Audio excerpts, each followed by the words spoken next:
right đằng này bạn ơi.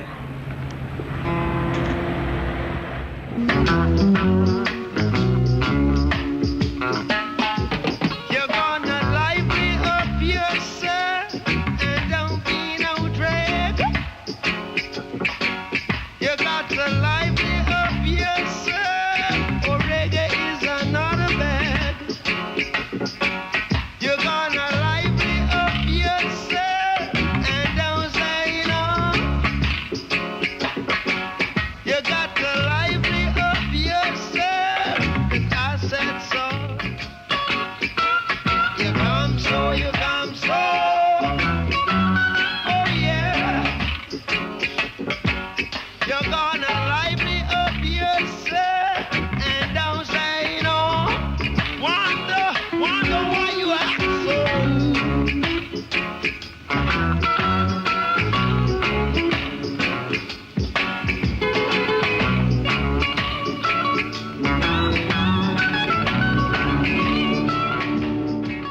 In the early hours of this morning, that's British time, the body of Bob Marley was laid to rest in a mausoleum in his birthplace, St Anne's, in the north of Jamaica.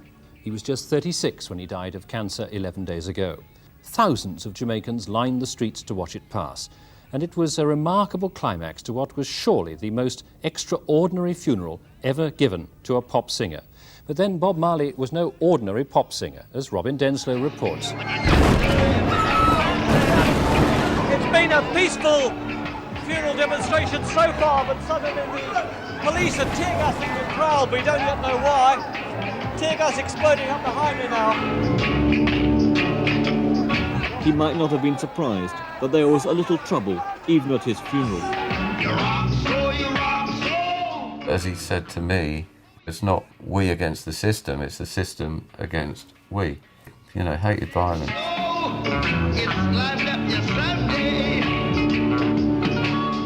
Rastas believe in peace and love. We'd use the pen as the sword.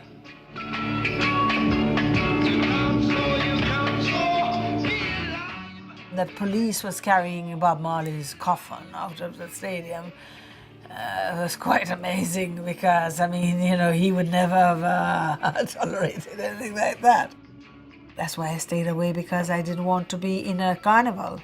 You see, I didn't want to be at a funeral where his children are jumping up and down on the stage, dancing and all this kind of thing. And it's supposed to be your father's funeral. He had become a commodity, even in death.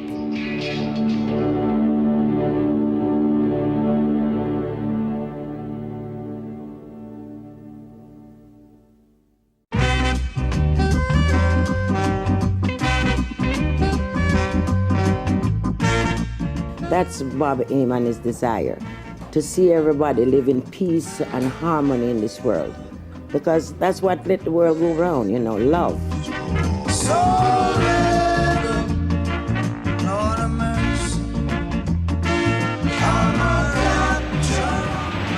Oh yeah.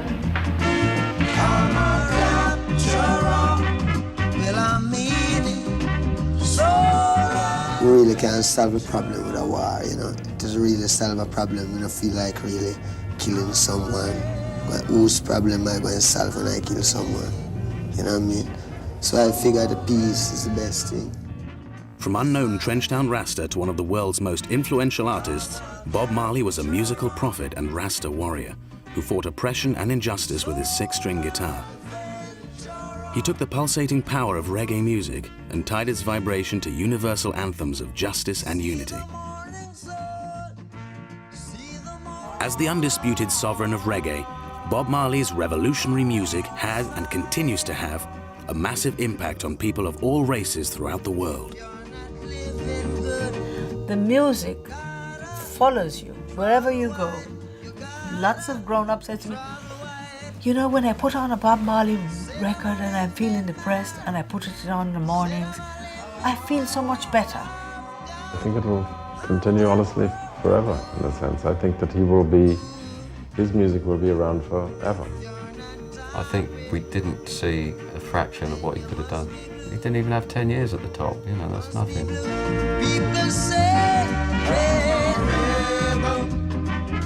There are so many contradictions about Bob Marley's early life, that it is difficult to know what to believe. Strip away the beautification of an icon, and you're still left with half-truths, myths, and untruths. Jamaica was just awakening to freedom after 3 centuries of British colonial rule, when Robert Nesta Marley was born in a tiny rural shack to 19-year-old Cedella Malcolm and Captain Norval Sinclair Marley. He was an Englishman, a white man. His work was doing field work in the mountain as a supervisor for the ex-soldiers. He was well liked here. Bob's mum, she was from like a poor family in Jamaica. His dad was from a rich family, like old school white Jamaican family, and he left her the day after they got married, apparently. I wouldn't want to really say on camera what he said about his father, but slavery was a very painful thing. The white landowners abused women, and women were just there, African women are there for their pleasure, and whether they marry or not marry, they have a child and then take no responsibility, and then they go away, and so it's all in the past. It's not important. But you know, out of all of this pain, you know, out of all of the mess, a rose can grow. He didn't know his earthly father, but he knew the Almighty so much. Bob was a man that he took personally, like God was his dad. The way they used to be. Don't tell no lies. One and all got to face reality now. Though I tried to find Bob Marley's exact birth date may never truly be known. His passport, issued in 1964, lists his birth date as April the 6th, 1945. But searches by Jamaican archivists have yet to produce a birth certificate. His Rastafarian brethren greet this news with a sage nod, believing that Marley, like Emperor Haile Selassie of Ethiopia, was never born, and therefore could not die. Bob Marley was a poet. He's not a prophet, he's not a saint, he's a human being. He would be very embarrassed by all this prophet saint rubbish that they're trying to put on him and all of this stuff. He did want a better world, and if he thought he could do that, he would go to great lengths. That's why he did stand on stage with a gun wound, put himself in a position where he could very well have been shot. If that makes him a saint, because if he had been shot, then it would have been Saint Bob, wouldn't it? I mean, the real Saint Bob. People believe that Bob was a prophet. I know Bob was a messenger. I won't stress his head about he's a prophet.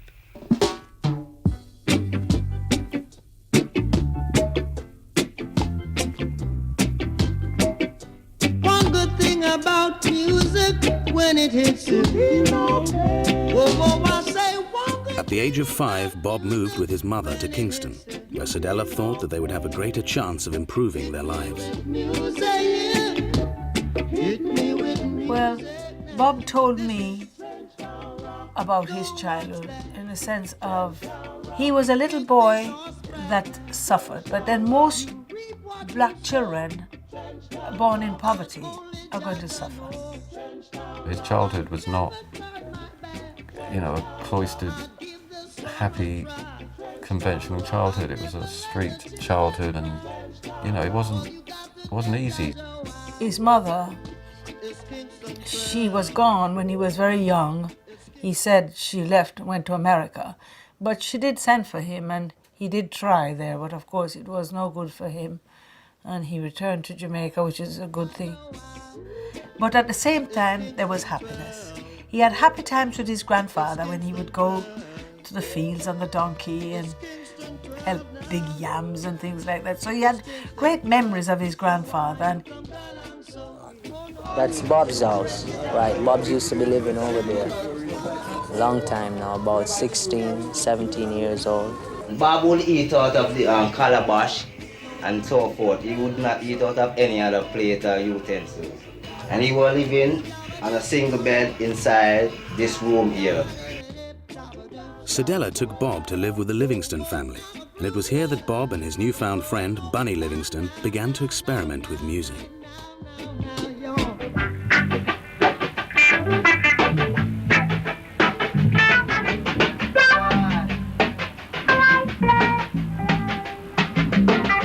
Bunny, father, was living with Bob. Mother, they was like man and woman, you see? So Bob come into the house where mother was live with Bunny. So my Bunny was really good friend, you see? So my understanding that Trench Town, people was singing every day, people was making music, and all these things was happening. But you see, Bob was very different from most of the musicians that were in town. You see, Bob had a part of the country in his life already, which in most of the musicians in the town, they haven't been to country, they don't know what it's about. All his aim, his desire was in music, nothing else, you know, nothing else really that he was interested in. Besides, you know, music, that was his main thing. Bob finished school at 16, and Peter and all of them, very young age. They did not go on to further education. They did not have time to read books to enhance their vocabulary anymore. So they were just, he was very interested in world affairs. He'd read the papers every morning, and so he was very much tuned into how the world was going. But that doesn't mean that he was an intellectual. He was more educated from the street. He really learnt what he needed to learn. You know, inspiration instead of education is how he liked to put it. He was hanging out with, you know, the gangs, what later became known as Rude Boys. He was playing football on the street, hanging out on the street, hearing music on the street. I mean, most of his education came from there. Bob took his first job as an apprentice welder. However, after an accident that filled his right eye with metal, he became determined to make it as a singer. Bob and Bunny, along with another teenager, Peter McIntosh, formed the Wailing Rude Boys, who later became known as the Wailers. Their first song, Simmer Down, was an instant #1 in Jamaica. Early Wailers songs were based on the popular dance music style of ska. Over time, the Wailers slowed down the beat, preferring the slower, bass-heavy sound of reggae. Why boast and thyself, O evil man? You had ska, first of all, which was quite up, frantic, but then it was about mid-60s and it was really hot, and ska proved to be a little bit too energetic to leap about to, so it kind of slowed down and it turned into rocksteady, which was like the link between ska and what became known as roots reggae, which is when it really got slow. And I think that's when like the ganja was kicking in as well, and it was kind of a slow evolution. The very soul of reggae music was from the Ground Nation ceremonies, which the Rastafarians used to just chant. They call it Rastafarian hymns. They sing these old songs over drumming. There'd be like 20 drummers just playing this kind of heartbeat. It was based on a heartbeat. They'd be chanting away like this and listening to American R&B, like popular US hits of the day. Somewhere along the line, the two combined. But reggae was a very slowly evolving thing.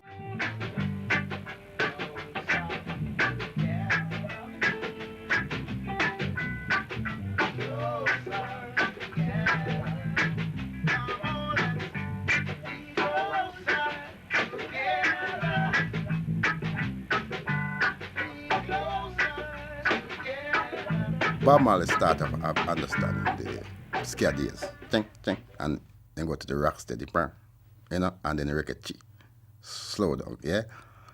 And it's like you play reggae music in Jamaica those days. It's like you're calling the police, because reggae music starts to play amongst a lot of Rasta people. A lot of people say it's devil music and you can't play reggae music. The other change was more spiritual than musical. After the 1966 state visit of Ethiopian Emperor Haile Selassie to Jamaica, the Wailers became deeply involved in the Rastafarian movement.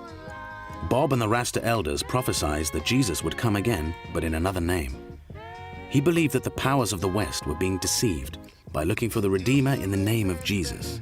That first night we met. Bless be His Imperial Majesty, Emperor Haile Selassie I, Jah Rastafari, who liveth and reigneth with I and I continually, ever faithful, ever sure. Jah Rastafari, with no apology. And this is the Rastaman vibration.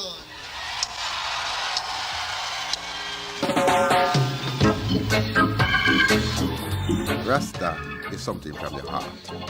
Rastafari is not like a religion, it's like more like a concept for the people, something to believe in. Growing up as a Rasta, when the parents say, go and cut your trim here, boy, you know, it was a problem. See, because everybody's supposed to look like American Jerry Curl, and, you know, most Jamaican people are slaves, like, come from Africa as slaves. So, you find the Rasta people, well, it was more like the underprivileged, you know. Rasta was really, well, like a burden to the society. The policeman in Jamaica now, well, there was more racism with them. You see, because if you're a Rasta, you talk about Rasta and a policeman catch you, you're going to jail. The police gave us a hard time. There was roadblocks everywhere. It was very, very difficult. Taxis wouldn't stop for us. He'd say, Esther, you go and stand in the street and he'll stand for you. For example, his car would break down and things like that, and he can't get it fixed. And so it was really very odd. Rastafarianism is very popular in Jamaica, yet in Canada and the United States it has a bad reputation. People are associated with drugs and the trafficking of marijuana and violence, police arrests. Yeah, man, them crucified Christ, remember? Christ was a Christian and them crucified Christ. Him is not what No, it is. but let's go back to the facts. People have been arrested, and the Rastafarians in Toronto, for example, have a very bad reputation. I mean, you know, I wouldn't say that the Rastafarians have a bad reputation. I would say people give the Rastafarians bad reputation because the Rastafarians, I mean, you know what I mean? All of these things happening before the Rastafarians even start coming to Canada anywhere around here. But the things that are very obvious are things like the way you look, right? To most people who are very conservative in dress, you look quite strange. Plus the fact that you advocate smoking marijuana. Yeah, you think this, I'll show you this now. Could they tell God that it's not legal? No, but they couldn't tell God that it's you not have a legal. very strong religious belief, but other people don't necessarily share that. And what they see are the obvious things. And isn't it, in fact, true that many Jamaican people get involved in the trafficking of marijuana and therefore get the bad reputation associated with Rastafarians? People get trafficking. You see, I don't really know anything about those parts of life, you know. All I know about is Rastafari, you know, and try bringing this truth to the people. What the people do with them life, I don't really know about that. I know about my own.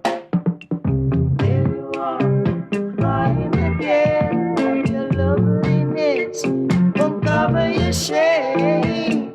There you are, you're taking true love. And while you're taking true love, you're given the blame. Music producer Lee Perry was Jamaica's answer to Phil Spector. In 1969, he recorded a series of sessions with the Wailers. Perry, believing the masters to be his, took them to London and sold them. For 10 years, he said they worked and worked and worked and never had a penny. All their music was pirated. Lee Perry had already been quite successful in his own right. He already had a reputation as a nutcase. It was traditional that the producer took all the money and the artist basically got a pittance. And this happened with the Wailers for some years. They had to go through what every artist in Jamaica has to go through, which is getting ripped off stupid. The Wailers were furious, but ironically it was this betrayal which brought them to the attention of Esther Anderson and her partner Chris Blackwell of Island Records. Uncover your shame. There you are, you're taking true love. And while you're taking true love, you're given the... Well, I came to England and studied acting at the Actors Workshop. When I finished drama school, I did all the usual things like Dixon of Dark Green, The Saint, Danger Man, The Avengers, you know, all these kind of work that was available for black people, which was not a lot at the time. Eventually did a film with Sidney Poitier, which won the Image Award for me and gave me an Oscar nomination. And I grew up in England struggling to actually express myself because there wasn't that much work. But Alongside that, I was helping to introduce our music here through Island Records and my partner to bring out the music from Jamaica. We started Island Records here in England. It seemed at the time an impossible sort of dream, but between my partner and myself, it was just a little mini. We went from record shop to record shop, and I would go and I would bombard everybody with the records. We started out like that, and eventually people started buying the records. It was always on a sale and return basis, so it was 25 years it took.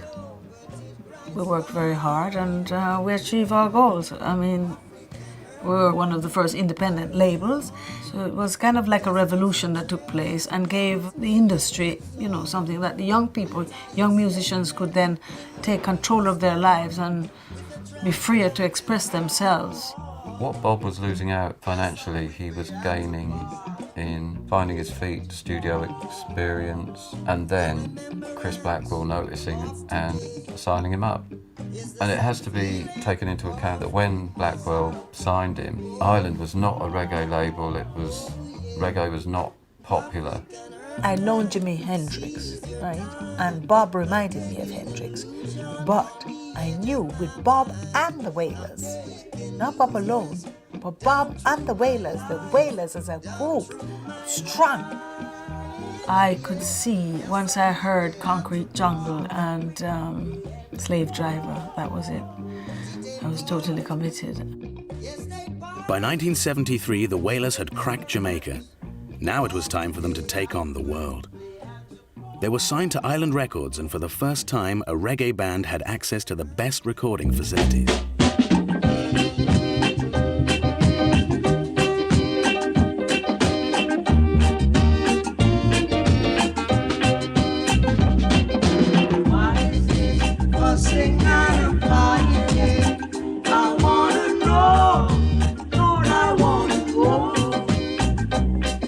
We took him all around the Caribbean, and I photographed him all the time. We developed a very close relationship where we started to write together.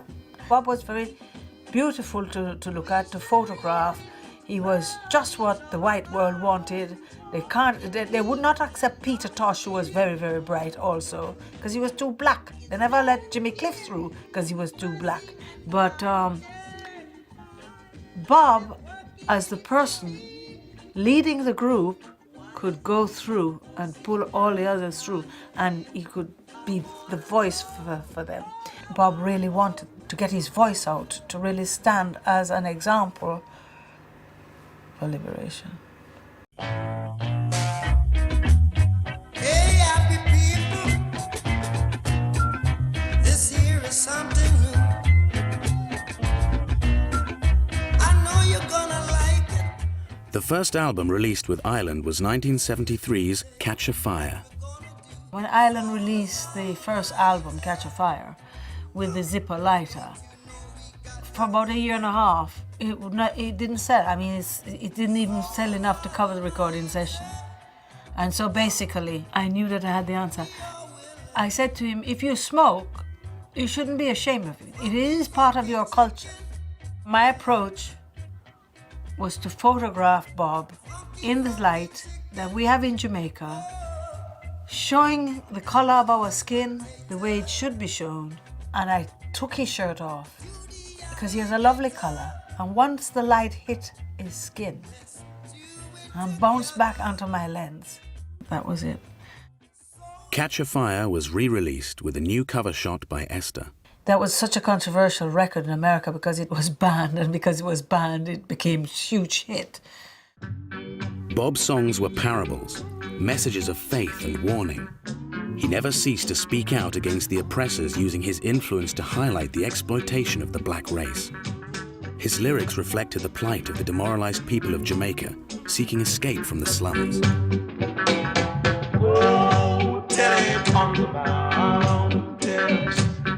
The way Jamaica is, you have one television station at those days, yeah? And most people listen to the radio, or you buy the paper. Some people couldn't afford the paper. So a lot of people can get the message when they want to hear through the music. If you go to Jamaica and you look around, you can see what Bob talking about. You see, you don't have to guess. It's not like a dream. It's not, you know, some people write and they write like fairy tales. You have to check the Bob was a poet also, you know. At times he called me a slave driver because I was always pushing him to write and said, come on, let's write a song. And so basically I encouraged him to take his guitar with us everywhere we go. And so we would go around the island, so he'd bring his guitar and he'd do the reggae rhythm and the song would be born. It wasn't very hard to write songs because it was what was happening around us.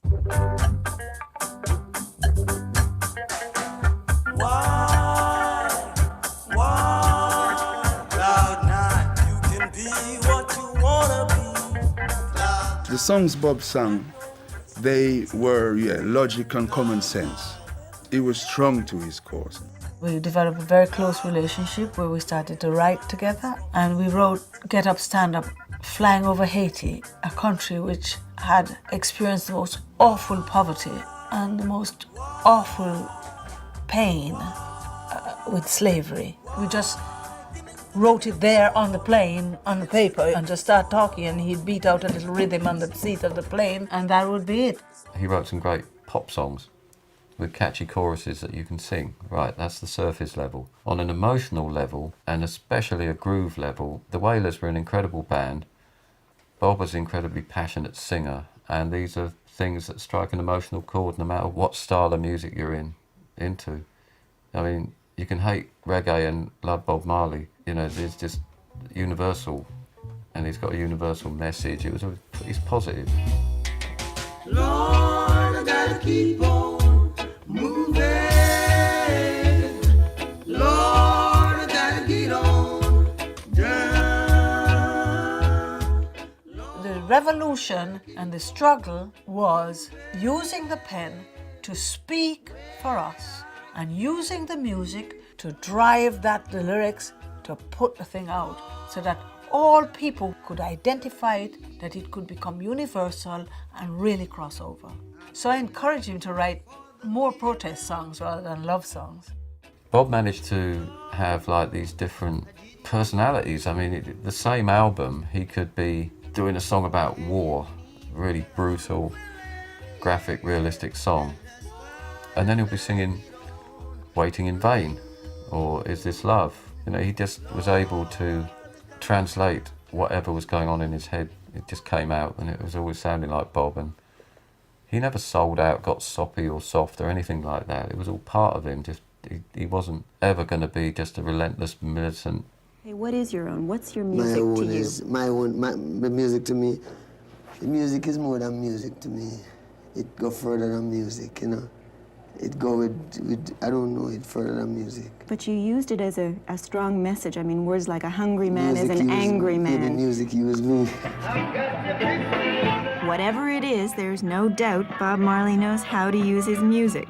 12,000 people, more than half of them white, came to hear him perform. And in a trance-like mystical state, he carried them with him and left them shouting for more. Despite this obvious commercial success, he appears to live the life he preaches. But as Bob's fame amplified, so did the media pressure. He wasn't the god-like figure that he is now, but he was certainly one of the most famous men in the world. People started coming from Harvard, Oxford University, Cambridge, and so to investigate the whole, what was going on in Jamaica. I coach them. I just say to Bob, now, you just have to be yourself, be strong, speak with your own dialect, the way you speak. Don't try to, articulate for them the way they want to do it. All the reporters had to come through me, and Bob was then free to be himself, to speak in his own way, to articulate the way he articulates, and for Jamaicans not to be ashamed of their accents.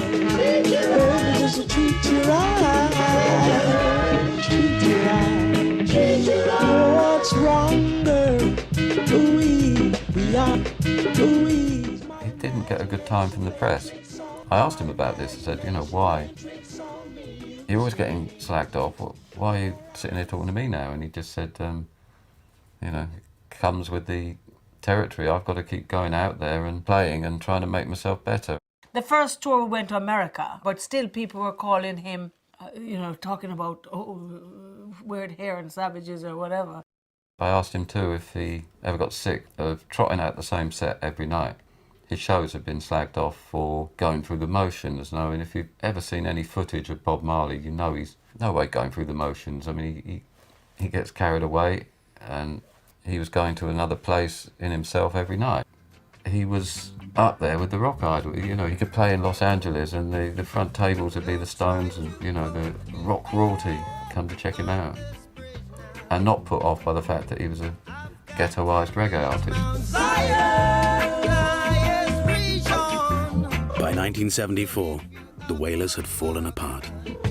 Let me tell you this, I'm a dopey conqueror.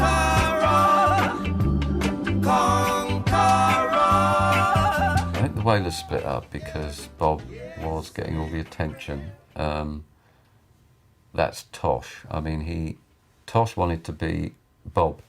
He was very, very upset because he didn't want to be a front man. He didn't want a front. He just wanted to just help to do the work and get the message out. So I encouraged him to just reform. And so he went back and he got himself a manager.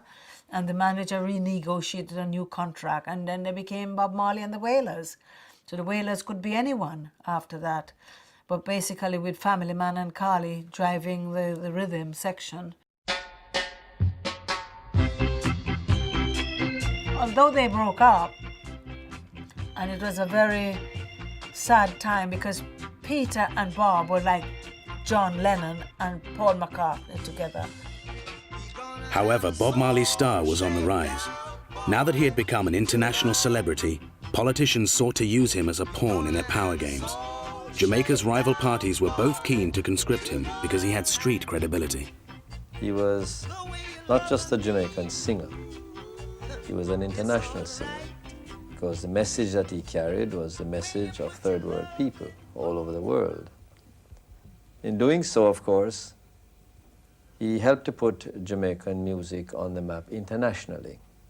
He's also very significant, I think, because he's one of those rare figures that come along perhaps once in a generation, who by some chemistry of themselves, their own genius, takes what is up to then, just a folk form, and makes it a part of the universal art of the world.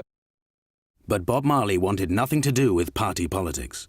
Yet when he was approached by the then Jamaican Prime Minister Michael Manley offering to stage a free concert, he agreed.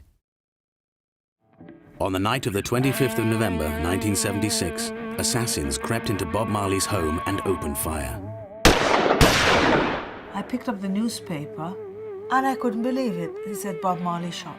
5 gunmen came in and splattered the room.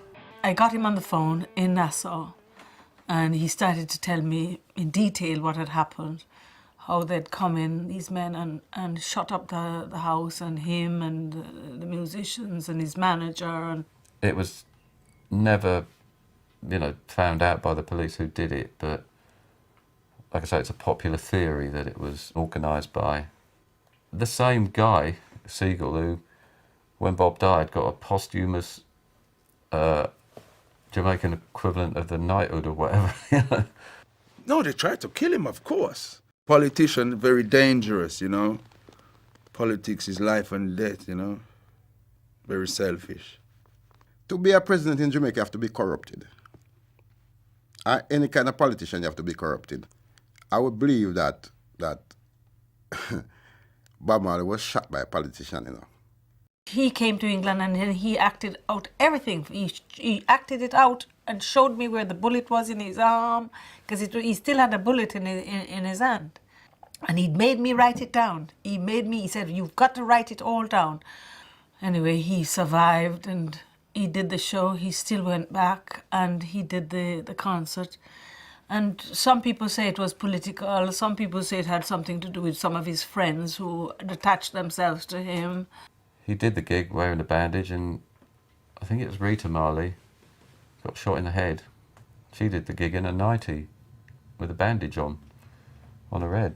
A lot of the bands pulled out. Bob, fair play, he could have just walked on stage and been machine gunned down. You know, I mean, that really took a bit of courage to do that. But, you know, he stood there, the famous picture where he's got the two leaders and he's bringing their hands together. I mean, he was a sitting target there. I'm surprised he got away that lightly. Bob's status had increasingly attracted those seeking to exploit his popularity for their gain.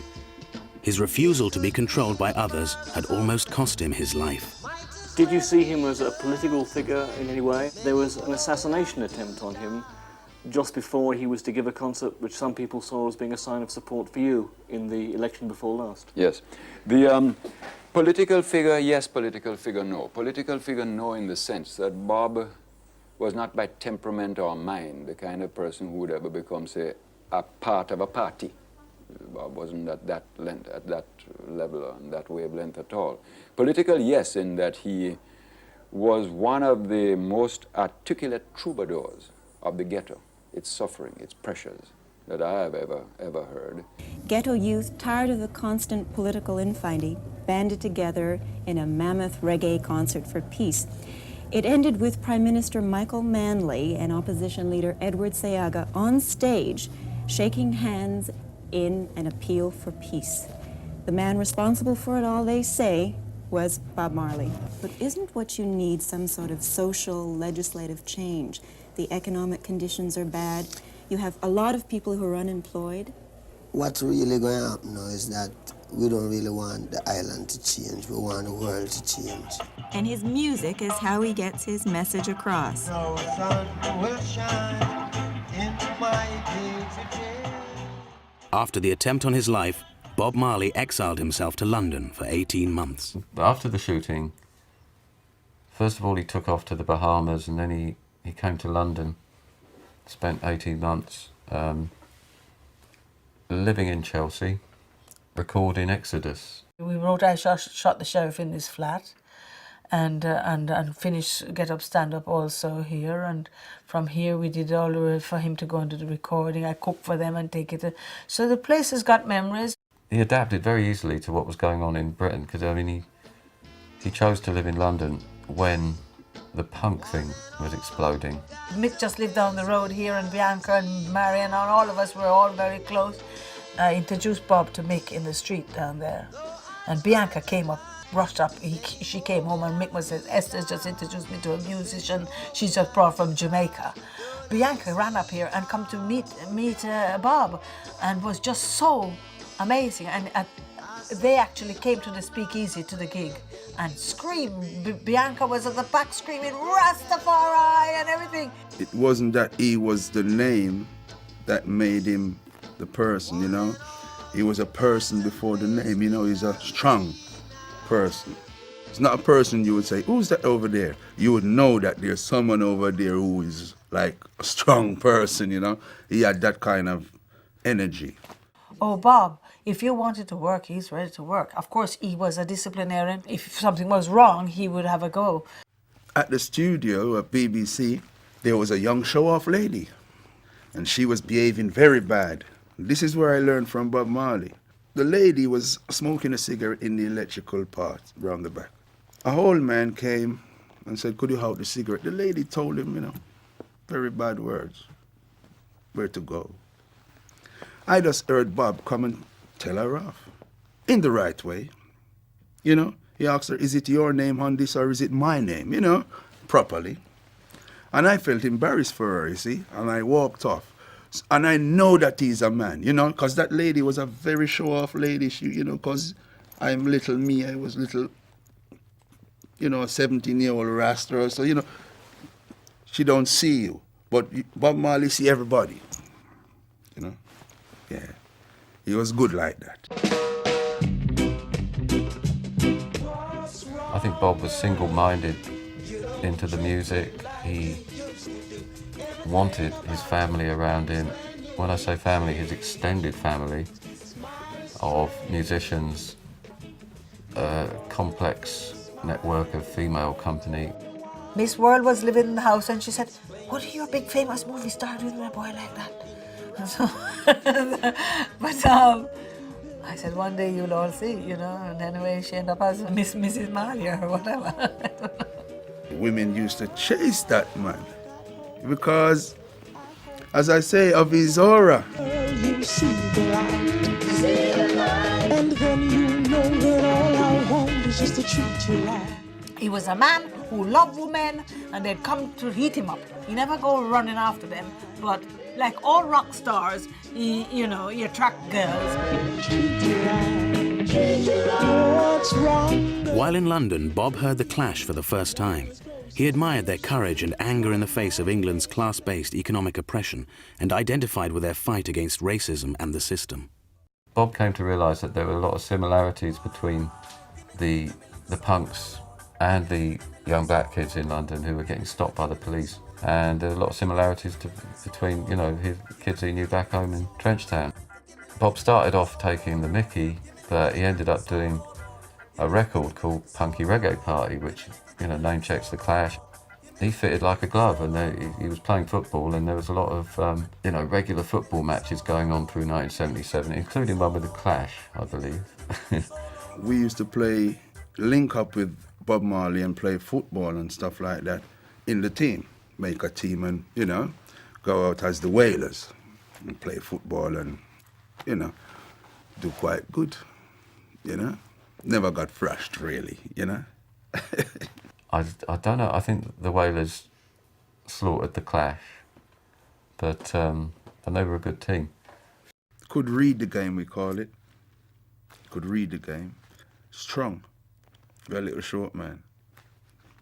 Strong. I asked him if he'd ever considered being a footballer as opposed to a musician, and he said never, because music's in his soul, and he made a point of saying football's too rough. He used to like to play football, which I totally disapproved of, because I used to say, you should be, you're not a football player.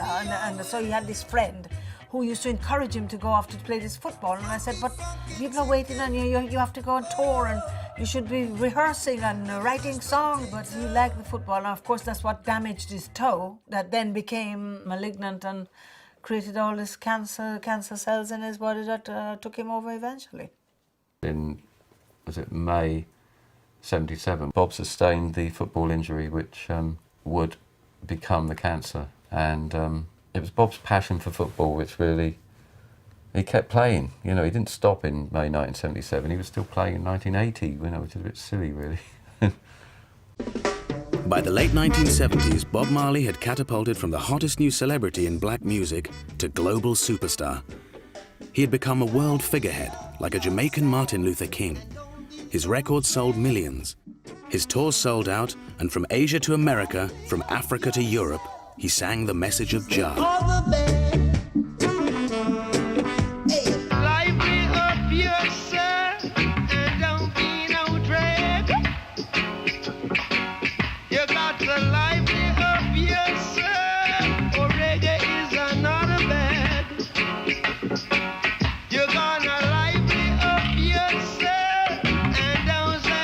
But despite his fame, he never lost touch with his own humanity. The interesting thing about him is that as he grew in stature, as he became a millionaire, for example, one often wondered, will he tend to go soft, to become gimmicky, to try to appeal to a more commercial market by compromising his statement. And instead, he remained absolutely uncompromising. The range of his interests grew, so that he would sing of Zimbabwe as well as Trenchtown in Jamaica. But the concern remained absolutely the same, uncompromisingly the same. The money didn't change Mr. Marley. I think that it changed the people around him. No matter how much money you may have, you're gonna leave it anyway, so. He's not somebody that really worshipped money and things like that, or fame. I remember once he took the pair of jeans out of the washing machine and had lots of fivers all in, and he didn't even know that his trousers pocket had all this money in it, and just, it didn't even matter to him. But yet he never had any money either. And in a way, when he was sick, he kind of lived in some sort of terrible poverty. What do you do with the money that you make? Do you take it back to Jamaica? Do you give it to the people? I give it away. You give all your money away? All the time away. How do you survive? Oh, Rastafari is God. How do you feel the people of Jamaica see you as a musician? See me, the people of Jamaica never see me. We show the people of Jamaica Rastafari. No. Do they like you? If the people like me, yeah, the people love I. The people love I, the people make I. The influence which our father have on music is that him bring the people voice to the world and to use music not only for make money or entertain but for educate and enlighten people.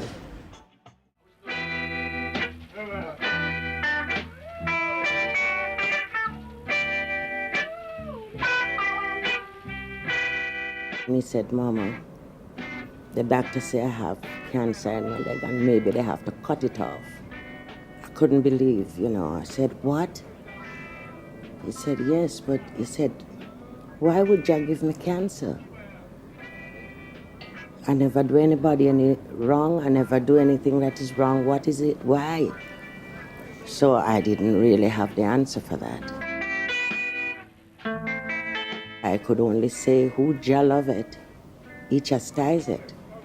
So, you know, whatever comes, we have to just face what is before us.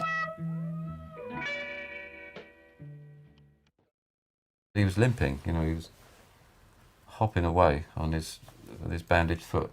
And obviously the first thing I said was, oh, what you done there? And he laughed. And that is the nearest he got to, he was basically saying that, well, look, you know, my foot, it hurt. He must have known he was seriously ill, but he didn't, he wasn't even putting a brave face on it. He was genuinely sitting there, really chilled out, watching the Olympics on the TV with the sound off. And he was just very, very content. I always remember his last words, though. He grabbed hold of my hand, looked me in the eye, and this massive grin that he had, with a twinkling, warm grin. And he just said, everything cool. And that was it, you know. But just the way he said it, it was everything cool, you know.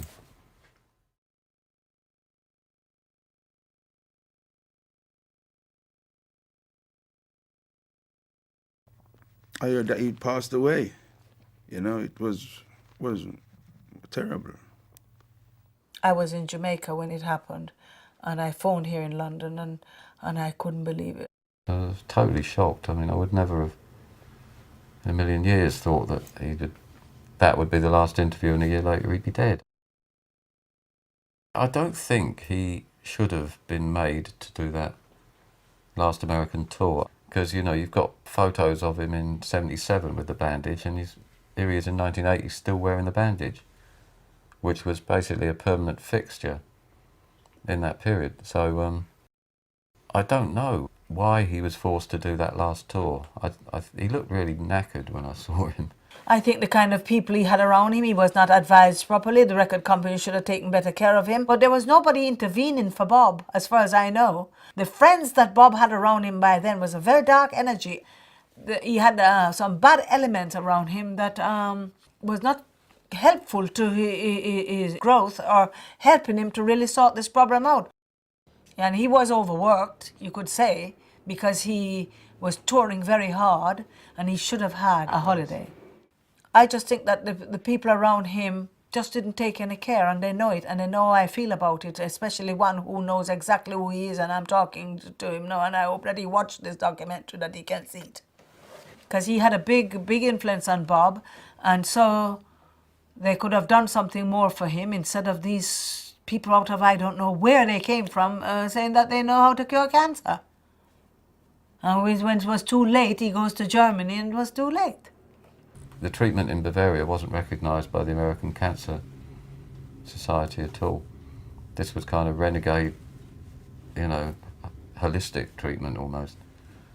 And I think Bob was believing, you know, willing himself to believe that he was getting better. Absolutely not the right care for somebody with that kind of money at that point in his life. He wouldn't go with traditional Western medicine because of Rastafarian belief. He was a deeply religious bloke. During his brief lifetime, Bob Marley had risen from the ghettos of Kingston to become one of the most influential and charismatic performers the world has ever seen. But what is so remarkable is how immensely powerful his music remains today, how undiminished his message is, and that it still resonates so deeply. I and I now have words to really talk about Bob Marley for the good that he have done. He's really a prophet. No doubt about that. If you're not living good, He was gonna be a superstar, whatever. You know, he had that in him. He was strong to his cause, genuine, you know. I don't think that he would have thought of himself as any saint or any prophet or anything. He'd tell you to go away with that. You know, he just would not have tolerated any of that.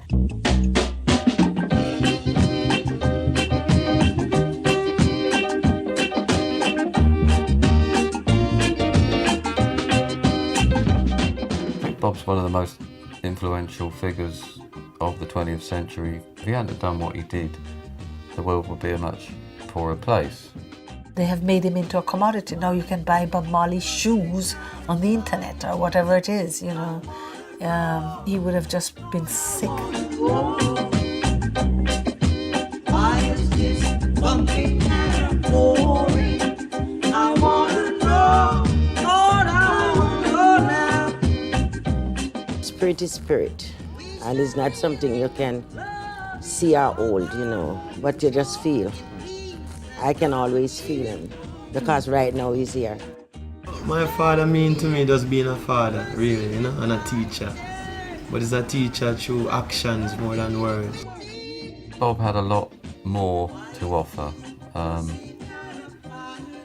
think we only really saw the start of it. If he was still around now, I'd love to hear what he'd be doing. Why is this cheating and a body? I wanna know, Lord, I wanna know. He's always with us, and the music is always there. He's here to stay, really. I mean, would he have done Live Aid? You know, you can speculate, you can go on, you know, all you like, but I think if he'd have had another few years even, you know, just a couple, I think we would have seen a lot more of another side of Bob. His music, he did it from his heart and from his experience, you know. The fact he'd gone back to Africa, which is like the big thing that Rastafarians wanted to do, Bob was in a position to do it, and he was not only in a position to do that, he could go back to Africa and make a difference there. I think we didn't see a fraction of what he could have done. Basic lesson was freedom and justice for all people, you know, especially for African people too. Freedom of Africa and justice of Africa. Yeah. Bob couldn't have lived to a nice old age and enjoy his children, his grandchildren, and be around with us and still be jamming. As Wim say, one of these days I'm gonna stop playing music. I ain't gonna sing no song no more, you know. Just put the trumpet up, you know, see it. But the trumpet is still blowing, Bob.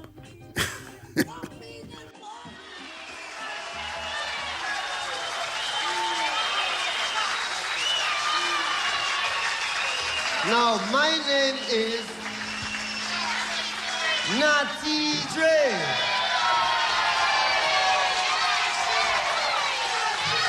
Natty Dre. Positive vibration. Natty Dre. Positive vibrations. Natty Dre. Positive vibrations. Ja Rastafari. Ja Rastafari.